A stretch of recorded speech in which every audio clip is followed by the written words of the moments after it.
कि हर चीज को माफी हो सकती है, लेकिन विश्वासघात को, गद्दारी को माफी नहीं। कांग्रेस और राष्ट्रवादी से जुड़ने के बाद मुस्लिम वोट एक तरफा पोलराइज हो गए थे और उस कारण से हिंदू शब्द से भी उद्धव ठाकरे को परहेज होने लगा। ये आपके सामने है कि सत्ता में महत्वपूर्ण ओहदे पे होने के बाद भी एकनाथ शिंदे जी ने हिंदुत्व की विचारधारा को स्वीकार करते हुए उनका साथ छोड़ा। जैसे मनमोहन सिंह जी ने कहा कि इस देश की संपत्ति पर पहला अधिकार मुसलमानों का था, यह बात अलार्मिंग थी।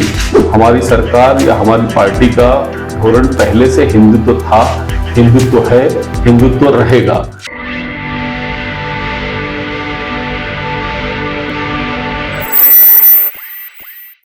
संजय उपाध्याय, मुंबई भारतीय जनता पार्टी के सघन महामंत्री, प्रदेश चुनाव समिति के सह संयोजक, प्रधानमंत्री नरेंद्र मोदी की गारंटी, भारतीय जनता पार्टी के 400 प्लस का नारा और महाराष्ट्र में 45 प्लस, जो 400 आंकड़े को छूने के लिए बहुत इंपॉर्टेंट है। भारतीय जनता पार्टी ने जो चुनाव जीतने की रणनीति बनाई है, जो यहाँ कोर टीम है, उसके एक सदस्य संजय उपाध्याय जी हैं। संजय उपाध्याय जी हमारे बीच हैं। संजय जी, मैं नवभारत और महाराष्ट्र की तरफ से आपका स्वागत करता हूं और मैं आपसे यही जानना चाहता हूं कि 45 प्लस का जो आपने नारा दिया है महाराष्ट्र में, उसको पूरा करने के लिए भारतीय जनता पार्टी और आपका अलायंस क्या कर रही है? हमने जो नारा दिया है उसकी पूर्तता की शुरुआत तो हमने लगभग 2 साल पहले से शुरू की और तब राज्य में परिस्थितियां भी अलग थी। उद्धव ठाकरे ने विश्वासघात करके शरद पवार और कांग्रेस के साथ सरकार बना ली थी और ऐसे में राज्य में यह परिस्थिति थी कि भारतीय जनता पार्टी के पास अकेले लड़ने की चुनौती होगी और उस चुनौती को स्वीकार करके हमने काम करने की पहल की और राज्य के सभी 48 सीटों पर काम करने की शुरुआत हुई। बूथ मैनेजमेंट से लेकर छोटी छोटी बातों पर ध्यान देना, केंद्रीय मंत्री से लेकर केंद्रीय नेता, राज्य के नेता, इनका प्रवास तय हुआ, किसने क्या करना, जिम्मेदारी तय हुई और काम आगे बढ़ा। इस बीच महाराष्ट्र में जो राजनीतिक बदलाव हुए वो आपके सामने ही है कि एकनाथ शिंदे जी भारतीय जनता पार्टी के साथ जुड़े और उसके बाद अजित पवार जी भी शरद पवार का साथ छोड़कर इस गठबंधन के साथ आए। तो जब हमने भारतीय जनता पार्टी ने महाराष्ट्र में इस लोकसभा चुनाव की शुरुआत की थी, तब से आज की परिस्थिति में बहुत बड़ा बदलाव हुआ है और ये बदलाव मैं समझता हूँ सकारात्मक है और अब राज ठाकरे जी भी हमारे साथ जुड़ चुके हैं, रामदास आठवले जी है और एक बड़ा अलायंस हमारे साथ अलग अलग संगठनों के जुड़ने के कारण बना है। संजय जी, इसके पहले 2019 तक आपका अलायंस भारतीय जनता पार्टी और शिवसेना का साथ था और एक वैचारिक गठबंधन था। ये सिर्फ 2 ही गठबंधन भारतीय जनता पार्टी के नेतृत्व में महाराष्ट्र में 41 सीटें जीती थी। आपको क्या ऐसी मजबूरी आ गई कि आपके साथ शिंदे साहब को लेना पड़ा, अजीत पवार को लेना पड़ा, जानकर अलायंस बनाना पड़ा, रामदास आठवले को लेना पड़ा, विनय कोरे को साथ लेना पड़ा? उद्धव ठाकरे का साथ छोड़ने के बाद इतनी मतलब मजबूरी क्या है? पहली बात तो हमने उद्धव ठाकरे का साथ नहीं छोड़ा पांडे जी, उद्धव ठाकरे ने हमारे साथ विश्वासघात किया और ये तय था कि हर चीज को माफी हो सकती है, लेकिन विश्वासघात को, गद्दारी को माफी नहीं हो सकती और इसके लिए उनको सबक सिखाना ये तो लक्ष्य था ही। कांग्रेस और राष्ट्रवादी से जुड़ने के बाद मुस्लिम वोट एक तरफा पोलराइज हो गए थे और उस कारण से हिंदू शब्द से भी उद्धव ठाकरे को परहेज होने लगा। ये आपके सामने है और इसके लिए चुनौती थी। जो विचारों से उद्धव ठाकरे भटके, उनका कैडर जो बाला साहेब ठाकरे की विचारधारा को लेकर जुड़ा था संगठन से या आनंद दिघा को प्रेरणा मानकर जुड़ा था, वह कहीं ना कहीं असहज महसूस कर रहा था और चूंकि हमारा जो परिवार था, ये नैसर्गिक अलायंस, हम इस शब्द का प्रयोग करते हैं, और वो असहजता के कारण वो सारे लोग सरकार छोड़कर हमारे साथ जुड़े। नॉर्मली कोई भी व्यक्ति जब सत्ता में होता है, मंत्री पद उसके पास होता है, तब वो इस प्रकार का निर्णय नहीं लेता। लेकिन ये महाराष्ट्र में इस प्रकार का निर्णय आप देखेंगे, एक मिसाल है कि सत्ता में महत्वपूर्ण ओहदे पे होने के बाद भी एकनाथ शिंदे जी ने हिंदुत्व की विचारधारा को स्वीकार करते हुए उनका साथ छोड़ा। जब लोकसभा चुनाव की प्रक्रिया शुरू हुई थी तो मोदी जी ने एक स्लोगन दिया था देश को कि मोदी की गारंटी। उन्होंने एक विजन दिया था कि 2047 तक भारत एक विकसित राष्ट्र होगा और आपका एक लंबा चौड़ा एजेंडा भी था। लेकिन मैं जो चुनाव में उनके प्रचार की जो भाषा देख रहा हूँ, विजन 2047 से लेकर के मोदी की गारंटी से लेकर के शुरू हुआ प्रचार अब हिंदू और मुसलमान का है, क्या लगता है? आज भी हमारा मुख्य एजेंडा विकसित भारत का ही है, क्योंकि किसी भी देश को चलाते समय अगर हमारे सामने कोई लक्ष्य नहीं होगा तो हम दिशाहीन होंगे। और इसके लिए हमारा लक्ष्य है 2047 तक भारत को विकसित राष्ट्र बनाना। निश्चित ही जब भारत विकसित राष्ट्र बनेगा तो सामान्य जन से लेकर हर वर्ग को इसका फायदा होगा, देश का आत्मसम्मान इसके साथ बढ़ेगा। लेकिन इसी बीच कांग्रेस का मैनिफेस्टो आया और इसमें बहुत बारीकी से और छुपे तरीके से कांग्रेस ने जो एजेंडा रखा, जिसकी बातें हम समझ नहीं पा रहे हैं, लेकिन विरासत टैक्स की बात हो या जातिगत सर्वे करके, आर्थिक सर्वे करके जिसके पास पैसा अधिक हो वो पैसा दूसरे वर्ग में बांटा जाए। और वो दूसरा वर्ग कौन? तो जैसे मनमोहन सिंह जी ने कहा कि इस देश की संपत्ति पर पहला अधिकार मुसलमानों का था, यह बात अलार्मिंग थी और यह लोगों के सामने लाने की आवश्यकता थी। हमारी सरकार या हमारी पार्टी का धोरण पहले से हिंदुत्व था, हिंदुत्व है, हिंदुत्व रहेगा। हमारी प्रतिबद्धता राम मंदिर के लिए थी, है और आगे भी रहेगी। गुलामी की जिन जंजीरों को, बातों को मिटाने की बात है, वो हमारा एजेंडा था, है, रहेगा। इसके लिए हम कहीं अपने विचारों से भटके हैं, ऐसा मुझको नहीं लगता। संजय जी, अभी नवभारत संवाद में अरविंद सावंत सर आए थे और उन्होंने कहा कि रामलला हमारे लिए प्यार है, आपके लिए व्यापार है। उनके इस बयान को आप किस तरह से देखते हैं? उनकी पार्टी ने पिछले बार चुनाव में क्या घोषणा की थी, अगर आपने उनको शायद पूछा होता तो व्यापार कौन कर रहा है और प्यार कौन कर रहा है यह स्पष्ट हो जाता। ठीक है ना? और इसके लिए जो लोग नाराए तकदीर की बात कर रहे हैं, उनके मुंह से बात शोभा नहीं दे सकती। राम के प्रति हमारी कटिबद्धता क्या थी?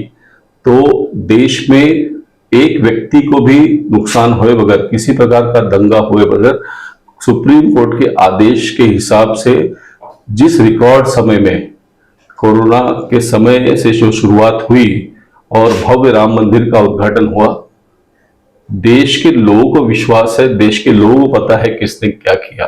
और जिन्होंने अयोध्या में रामलला के दर्शन किए हैं, उनके चेहरे पर जो भाव था, आप वो देखोगे तो इनकी बातें आपको खोखली नजर आएगी। सिंधिया से जब गठबंधन हुआ था, शुरू में बात हुई थी 10 से 12 सीटें, कल तक 15 सीटों का आंकड़ा पहुंच गया। नरेश महस्के को उम्मीदवार बनाया है और कल्याण से पहले वाली मनसे की घटना से पहले वहां के तमाम उत्तर भारतीय मतदाताओं में नरेश महस्के की उम्मीदवारी को लेकर उत्तर भारतीय मतदाताओं में नाराजगी है। उसको कैसे दूर करेगी बीजेपी? जो आपने सीटों के बारे में कहा, तो जब एकनाथ शिंदे जी अपने मित्रों के साथ भारतीय जनता पार्टी के साथ जुड़े, तो ये भी नहीं भूलना चाहिए कि उन सांसदों ने भी उद्धव ठाकरे का साथ छोड़ा। और छोड़ने के पीछे उनकी भूमिका क्या थी? तो निश्चित ही वो जिस प्रकार से हिंदुत्व से उद्धव ठाकरे ने अपना नाता तोड़ा था, कहीं ना कहीं वो भी असहज महसूस कर रहे थे। और जब उनके सामने कोई खतरा नहीं था, तब उन्होंने हमारा साथ दिया। तो जिन्होंने हमारा साथ दिया, हमने तो साथ दिया, इसलिए संख्या बल कम होने के बाद भी एकनाथ शिंदे जी को मुख्यमंत्री बनाया। तो उन सांसदों की क्या गलती थी? और इसके लिए जिसका जो हक है वो नेतृत्व तय करता है और जहां पर जो होना चाहिए वो निर्णय दिया है। हम ये मानते हैं कि हर सीट पे मोदी जी उम्मीदवार है और भारतीय जनता पार्टी का वोटर हो, भारतीय जनता पार्टी का कार्यकर्ता हो, वह केवल और केवल एक बड़े उद्देश्य के लिए कि इस बार हमको मोदी जी को तीसरी बार सत्ता में लाना है, हम काम कर रहे हैं। और हम उत्तर भारतीय लोगों के बीच में भी जाएंगे, अगर कहीं नाराजगी है तो उनको भी मनाएंगे कि हमको बृहद उद्देश्य के लिए, मोदी जी के लिए इस निर्णय को मान करके आगे बढ़ना होगा। संजय जी, बीजेपी परिवारवाद की बात करती है, लेकिन जब आप सुषमा स्वराज जी की बेटी को उम्मीदवार बनाते हैं, आप गोपीनाथ मुंडे जी की पुत्री को उम्मीदवार बनाते हैं, तब परिवारवाद नजर नहीं आता। देखिए, मेरी बेटी, क्या आप चाहेंगे कि वो कांग्रेस का काम करे? इसके लिए किसी का अगला जनरेशन भारतीय जनता पार्टी से जुड़ना चाहता है तो उसका विरोध नहीं है। सुषमा स्वराज की बेटी बंसुरी स्वराज आज से नहीं तो सुषमा स्वराज जी जब जीवित थे तब से उनके साथ रहकर एक सहायक के नाते काम करती थी। उनकी मृत्यु के पश्चात पार्टी में अलग अलग दायित्व पर दिल्ली में उन्होंने काम किया और उसके बाद उनको एक संधि मिली है। हमारा विरोध जो लोग पार्टी को विरासत समझ के चलाते हैं उस पर है। भारतीय जनता पार्टी का राष्ट्रीय अध्यक्ष किसी परिवार का सिस्टम फॉलो करने वाला आदमी नहीं है, लेकिन आप उसके विपरीत में देखेंगे तो आज भले मल्लिकार्जुन खड़गे दबाव के कारण अध्यक्ष बने हैं, लेकिन सार्वजनिक जगहों पर भी गांधी परिवार के आगे उनको किस प्रकार से बेइज्जत होना पड़ता है, ये सार्वजनिक मंच पर हमने देखा हुआ है। और यही फर्क भारतीय जनता पार्टी और कांग्रेस में है कि हम इस पार्टी पर एक परिवार का कंट्रोल नहीं है, ये सामान्य जन की लोकतांत्रिक प्रक्रिया में विश्वास रखने वाली पार्टी है। सर, आप लोग ने महाराष्ट्र में 45+ का नारा दिया था, 2 चरण के चुनाव के बाद में कल नारायण राणे जी जो आपके केंद्रीय मंत्री हैं, उनका एक बयान है कि हम लोग 38 से 40 सीट जीतेंगे। तो क्या मतलब ये कम क्यों हो रहा है कि मतलब आपका विश्वास डगमगाने लगा है या कितना आप लोगों की अपेक्षा होगी? मुझको नहीं लगता कि हमारे मन में और हमारे विश्वास में कहीं कोई घबराहट है, और जैसे जैसे अगला फेज बढ़ता जाएगा हम ताकत के साथ, जैसे नारायण राणे जी की खुद की सीट है तो गणितज्ञ उस पर विनायक राउत को मजबूत दावेदार मानते थे, लेकिन आज कोकण की परिस्थिति बदली है और अगर आप राणी साहब से खुद के बारे में पूछेंगे तो कहेंगे कि मैं जीत रहा हूं। और इसके लिए ऐसे बहुत सारी सीट पर जो विश्लेषण पहले रहा होगा और जो विश्लेषण उम्मीदवार घोषित करने के बाद हुआ हो, वो फिर चाहे दक्षिण मुंबई का सीट हो, परिस्थितियां बदली है और बदलने के बाद हमारे नेतृत्व से लेके कार्यकर्ता जो दिन रात परिश्रम करके वोटर्स को लाने का प्रयास करता है, उसके कारण भी बहुत चीजें जब चुनाव का दिन आता है तब तक बदलती है। और उसके लिए अंतिम समय तक अपना प्रयास में कोई कमी नहीं रखना, इसी बात पर भारतीय जनता पार्टी का कार्यकर्ता विश्वास रखता है और काम करता है और हम भी काम करेंगे।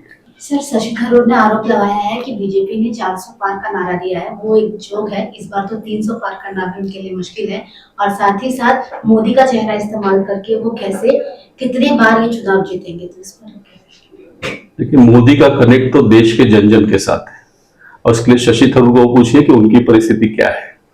ठीक है, हमें पूरा विश्वास है और देश की जनता, मुझको लगता है बहुत लंबे अरसे के बाद किसी एक नेता के साथ सीधे कनेक्ट है। मैं तो कई बार ये भी कहता हूं कि चुनाव के अंदर जो मतदाता है वो बहुत जगह पर उम्मीदवार से भी कनेक्ट नहीं है, उससे ज्यादा वो मोदी से कनेक्ट है। और उसके लिए मोदी की लोकप्रियता इस बार मैं कहूंगा 2014 और 2019 से भी अधिक है, क्योंकि 10 वर्षों में जो उन्होंने परफॉर्मेंस दिया है और जो उनका फिटनेस है, वो हम जैसे नौजवान को, शशि थरूर जी कुछ मामले में फिट होंगे लेकिन मोदी जी निष्कलंक है। संजय जी, आरक्षण की जब बात होती है तो अभी हाल ही में देखा कि अब योगी जी ने अपने एक बयान में कहा कि वो 20% माइनस करके चलते हैं, मतलब 80% और 20% विपक्ष का है। अभी सुबह में मैं एक बयान सुन रहा था अमित शाह जी का, वो आंध्र प्रदेश में बोल रहे हैं कि 2% जो मुस्लिमों का आरक्षण है वो हम ओबीसी और बाकी लोगों को दे देंगे। तो मुस्लिमों के लिए आप योजना बनाते हैं, लेकिन आप उन्हें क्या अपना वोटर्स नहीं मानते? पहली बात तो देश के संविधान में धर्म के नाम पर कोई आरक्षण नहीं है, लेकिन बार बार कांग्रेस के लोग हों, राष्ट्रवादी शरद पवार के लोग हों, ये चुनाव के समय मुसलमानों को बहकाने की कोशिश करते हैं। यह कहीं भी कोर्ट में भी नहीं टिकेगा और यह पूरी तरह से असंवैधानिक है। कर्नाटक में रातों रात उन्होंने ओबीसी कोटे में मुसलमानों को आरक्षण दिया। हम जानते हैं आदिवासी जो हमारे बांधव है, उनको जो एसटी के अंदर आरक्षण है, वो जो रीति परंपरा जिस प्रकार का जीवन निर्वाह करते हैं उस प्रकार के लोगों के लिए आरक्षण है। लेकिन जब धर्मांतर हो जाता है, क्रिश्चियन हो जाता है आदमी, तो उसके बाद क्रिश्चियनिटी में इस प्रकार का कोई जात बंद नहीं है, तो वो फिर रिजर्वेशन लेने का फायदा कैसे कर सकते हैं? वो असंवैधानिक है। और इसके लिए अमित शाह जी ने जो गलत तरीके से आरक्षण दिया गया है उसको रद्द करने की बात की है। वो आरक्षण फिर से ओबीसी एससी को देने की बात कही है, न कि कोई चीज का नुकसान करने की बात की है। रहा आपने जो पूछा कि मुसलमानों के लिए, तो आप देखेंगे कि मोदी सरकार की जो भी योजनाएं थी, वो जनधन की बात हो, शौचालय की बात हो, घर की बात हो, घर घर जल की बात हो, हर योजनाओं में मोदी जी ने कहीं पर भेदभाव नहीं किया है। अगर 80 करोड़ लोगों को राशन की सुविधा है तो उसमें सबसे ज्यादा कहीं ना कहीं मुसलमान होंगे। आयुष्मान भारत की सुविधा लेने में भी जो लाभार्थी हैं उनकी संख्या देखेंगे तो कहीं ना कहीं आपको दिखेगा कि सबसे ज्यादा वही है। और इसके लिए मोदी जी ने जाति, भाषा, धर्म के आधार पर सरकार की योजना देने में किसी प्रकार का भेदभाव नहीं किया है। बीजेपी मुस्लिमों को अपना वोटर क्यों नहीं मानती? जिस तरह से आप हिंदू वोटर्स को सीधा आह्वान करते हैं कि, तो उस तरह मुस्लिम वोटर्स के प्रति उतना पॉजिटिव होकर आप क्यों नहीं देखते? कांग्रेस और भारतीय जनता पार्टी की सोच में यही फर्क रहा कि उसने देश के बहुसंख्यक समाज का हमेशा अवहेलना की है, उसकी तरफ देखा नहीं है, उसको टेकन फॉर ग्रांटेड लिया है और तुष्टिकरण की राजनीति की है। भारतीय जनता पार्टी तुष्टिकरण की बात नहीं करती, सबको एक साथ समाविष्ट करने की बात करती है। इसके लिए हम सबको एक तरफ से देखना चाहते हैं। जिसको आदत होगी कि एक तरफ का लांगूर चादर स्वीकार करने की, वो असहज महसूस करता होगा, लेकिन धीरे धीरे मुस्लिम वर्ग भारतीय जनता पार्टी की इस बात को स्वीकार करेगा, क्योंकि देश का विकास होगा, देश आगे बढ़ेगा तो उसमें हिंदू भी आगे बढ़ेगा और मुसलमान भी आगे बढ़ेगा। भारतीय जनता पार्टीने शिवसेनेचे 2 तुकडे केले, राष्ट्रवादी काँग्रेसचे 2 तुकडे केले, असा आरोप आठवते केला होता। त्यासाठी आपण केंद्रीय यंत्रणा ईडीचा गैरवापर केला, इतकं सत्य आहे? सर, कोणी चूक केली असेल तर त्याच्यावर नियमाप्रमाणे कारवाई झालीच पाहिजे। आम्ही कोणाचीही कारवाई आजपर्यंत थांबवली नाहीये। राहिली गोष्ट तुकडे करण्याचे, तर एकनाथ शिंदेची पक्ष सोडून आले आणि त्याच्यावर एवढे मोठे सहकारी आले, हे कुठल्याही ईडी किंवा पैशाच्या आधारावर होऊ शकत नाही। जर होत असेल तर या राज्यात भरपूर लोक आहेत ज्यांच्याकडून आमच्याहून जास्त पैसे आहेत, त्यांनी करून दाखवा। किंवा त्याच्या आधी पण त्यांच्याकडे सत्ता होती, तेव्हा का ईडी सीबीआय नव्हती, तेव्हा पण होती।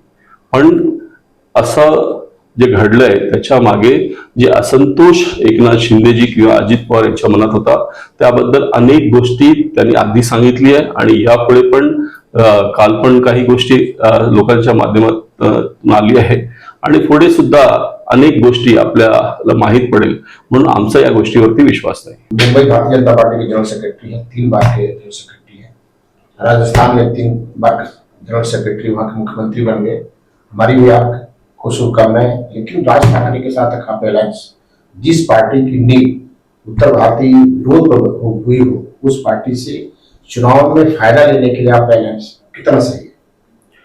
तो मैं थोड़ा पीछे जाता हूं। बजाओ पुंगी हटाओ लुंगी का नारा क्या था? फिर मुंबई आमची जो गुजरातियों के खिलाफ जो मूवमेंट हुआ वो क्या था? और फिर छगन भुजबल जब मेयर थे, मुझको याद है तब जो शिवसेना थी उसका भी तो उत्तर भारतीय विरोध में इससे भी एग्रेसिव आंदोलन था। लेकिन जिस जिस राज्य के विरोध में स्थानिक पार्टियों ने आंदोलन किया, कालांतर में धीरे धीरे वो समाज सेटल होता गया और ये आक्रोश कम होता गया। राज ठाकरे ने भी शुरुआत उससे की और उससे उनकी पार्टी को कितना विकास हो सकता था ये उनके ध्यान में आया। एक समय बाला साहेब को भी हिंदुत्व की विचारधारा से जोड़ने का काम विश्व हिंदू परिषद और भारतीय जनता पार्टी के नेताओं ने किया, और जब उन्होंने वो किया तो आज जो उनकी ख्याति है वो कहीं न कहीं भाषा प्रेम होना चाहिए, लेकिन उसके बाद ब्रॉडर स्पेक्ट्रम में आकर जब उन्होंने हिंदुत्व को स्वीकार किया तब उनका लोगों के प्रति आकर्षण, प्रेम और बढ़ा है। राज ठाकरे जी को भी ये बात स्वीकार हुई है और इतने बड़े चुनाव में जब हिंदू मतों का विभाजन रोकना होगा और राज ठाकरे ने भी अपने विचार को बदलकर हिंदुत्व के विचार को स्वीकारा है, तो मुझको लगता है ऐसे समय में साथ लेना और साथ में आना ये कोई अनैतिक या गलत है, ऐसा मैं नहीं मानता। मुंबई में आपके 3 एमपी थे, तीनों को आपने टिकट काट करके नए उम्मीदवार बनाए। 2 लोग तो आपके पार्टी के लोग हैं, एक केंद्रीय मंत्री हैं और नॉर्थ ईस्ट से हीट कोटेचा है। उत्तर मध्य से ऐसे उम्मीदवार को लाए जो ना आपके संगठन से जुड़े रहे ना आपको पार्टी से करो, उनकी उम्मीदवारी को लेकर कार्यकर्ताओं में नेताओं में नाराजगी है, उसके बारे में क्या? उत्तर मध्य की सीट थोड़ी देरी से डिक्लेयर हुई, लेकिन जैसे ही एडवोकेट उज्जवल निकम का नाम सामने आया, मुझको लगता है मुंबई शहर के लिए, महाराष्ट्र के लिए, इस देश के लिए उज्जवल निकम का जो योगदान है वो अतुलनीय है। और लोगों से इंटरेक्शन होने के बाद ये सारी बातें लोग भूल चुके हैं और पार्टी ने एक योग्य आदमी को अवसर दिया है, ऐसा सबको लगता है। और मुझको लगता है रिकॉर्ड वोटों से उज्जवल निकम जी ये चुनाव जीतेंगे। मुंबई की 6 में से कितनी सीटें? 6। अंतिम सवाल, मतदाताओं के आपके क्या अपील? मुंबई की मुंबई के मतदाताओं से मेरी अपील है कि सवेरे 10 बजे के पहले राष्ट्रहित में अपना मतदान करें, मतदान 100% करें। बहुत धन्यवाद।